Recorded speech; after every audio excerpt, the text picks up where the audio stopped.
When Andy Roddick burst onto the ATP World Tour back in 2000, he was a precocious, raw young talent.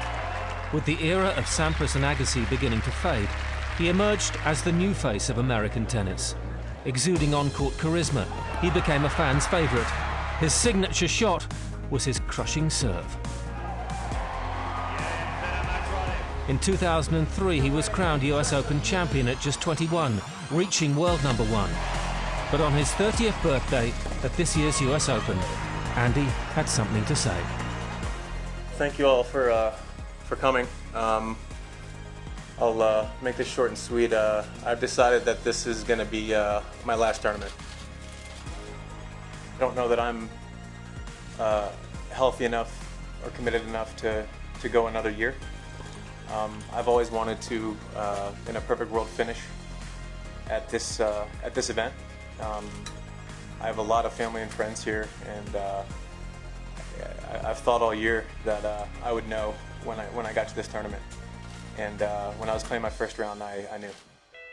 With typical fighting spirit, Andy gave his all this year, reaching the 4th round, where he was beaten by Juan Martín del Potro. A brilliant career was at an end. I'm a little overwhelmed right now, and I normally feel like I can grasp things pretty quickly and clearly, and I certainly don't feel that way right now. I didn't know before the tournament that was that. I knew in the middle of my match in the first round, and then I gave myself a day not to be, kind of reactionary, and saying it out loud was the hardest part for me, and then that was I started calling people so they wouldn't hear it from you bunch first. With 32 singles titles, including 1 Grand Slam, whenever A-Rod came on court, he always delivered. And he knew a good punchline as well. I want everyone to look back and think that I was awesome. I think I went about things the right way. Umpires might disagree with me, but I was consistent, and I don't feel like I left a lot on the table on a daily basis. So that's what I look back, and that's probably what I'm proud of. I'm not ignorant to the fact that it's a huge part of me, and that I won't miss it. Of course I will.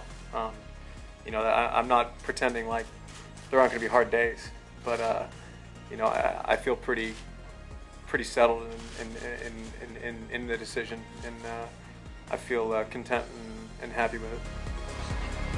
We'll hear more from him in the coming weeks, but for now, congratulations to Andy Roddick on 13 fantastic years on the ATP World Tour.